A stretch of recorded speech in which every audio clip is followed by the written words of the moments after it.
मृत्यु केवल देह नहीं, स्मृति और संस्कारों का जीवित संग्रह। हमारे भीतर न जाने कितनी पीढ़ियों की आहटें गूंजती। पितृपक्ष उन आहटों को सुनने का, पूर्वजों को स्मरण करने का, स्वयं को पहचानने का पर्व है।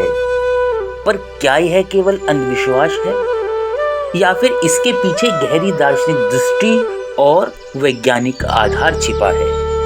आइए हम आज पितृपक्ष को 3 दृष्टियों से देखें: दर्शन, विज्ञान और तर्क, और अंत में यह समझें कि आस्था और पाखंड के बीच संतुलन कैसे बनाएं। दार्शनिक पक्ष, मृत्यु के पार जीवन। जी हाँ, भारतीय परंपरा में मृत्यु अंत नहीं बल्कि संक्रमण है।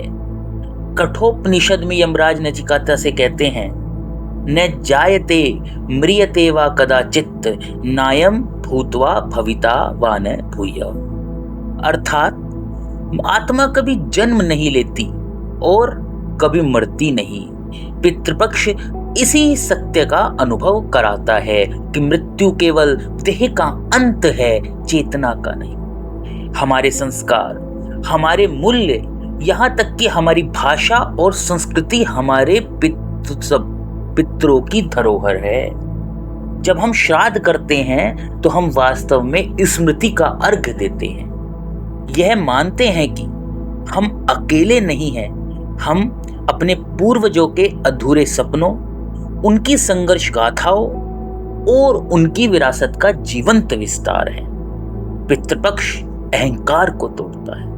यह हमें याद दिलाता है कि हमारी उपलब्धियां केवल हमारी मेहनत का परिणाम नहीं बल्कि सदियों से चली आ रही परंपरा का फल है। यही कारण है कि इसे श्राद्ध कहा गया है, अर्थात श्रद्धा से किया गया कर्म। आइए वैज्ञानिक पक्ष की ओर चलते हैं। बहुत लोग पूछते हैं, क्या सचमुच अन्न और जल आत्माओं तक पहुंचता है? विज्ञान की दृष्टि से इसका सीधा उत्तर है नहीं। लेकिन गहराई से देखें तो इस परंपरा में गहन वैज्ञानिक और सामाजिक तर्क छिपे हैं। पितृपक्ष भाद्रपद अश्विनी मास में आता है। यह वर्षा और शरद ऋतु का संधि काल है। इस समय नमी के कारण जल में प्रदूषण बढ़ता है, पाचन शक्ति कमजोर रहती है और रोगाणुओं की सक्रियता अधिक होती है। इसलिए हमारे ऋषियों ने इस समय सात्विक आहार, उपचार और तर्पण की परंपरा बनाई। यह शरीर को विषाक्त पदार्थों से मुक्त करता है और रोग प्रतिरोधक क्षमता बढ़ाता है। जब हम अन्न दान करते हैं तो वास्तव में यह समाज के कमजोर वर्गों तक भोजन पहुंचाने का एक सामाजिक सुरक्षा तंत्र है। पूर्वजों की स्मृति के बहाने समाज में समानता और पोषण की व्यवस्था की जाती है। आधुनिक अनुवांशी भी कहती है कि हमारे जीन में पीढ़ियों का इतिहास दर्ज है। कभी कभी कोई रोग या मानसिक प्रवृत्ति पीढ़ी दर पीढ़ी चली जाती है। श्राद्ध के अनुष्ठान को हम एक तरह का एपिजेनेटिक रिचुअल कह सकते हैं, जहां हम अपने अवचेतन में बसे पूर्वजों को सम्मान देकर मानसिक संतुलन प्राप्त करते हैं। कार्ल युंग ने कहा था कि मानव मन में कलेक्टिव अनकॉन्शियस होता है। पितृपक्ष उस सामूहिक स्मृति को सम्मानित करने का अवसर है। जब हम मिलकर पूर्वजों को याद करते हैं तो परिवार और समाज में एक अदृश्य ऊर्जा का संचार होता है। आइए इसके पीछे तर्कसंगत पक्ष जानते हैं। आधुनिक दृष्टि में प्रश्न उठता है, क्या आत्माएं सचमुच अन्न जल ग्रहण करती हैं? यदि नहीं तो यह सब करने का क्या अर्थ है? भोजन चाहे आत्माओं तक न पहुंचे, पर स्मृति और कृतज्ञता की तरंग हमारे मन और समाज में फैली है। यदि हम पूर्वजों को याद न करें तो वे दूसरी बार मर जाएंगे। वह होगी भूल जाने की मृत्यु।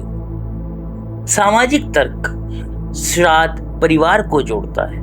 बिखरे हुए रिश्ते एक साथ बैठते हैं, स्मृतियों को साझा करते हैं यह पर्व हमें अपनी जड़ों को जोड़कर पारिवारिक एकता का उत्सव बन जाता है।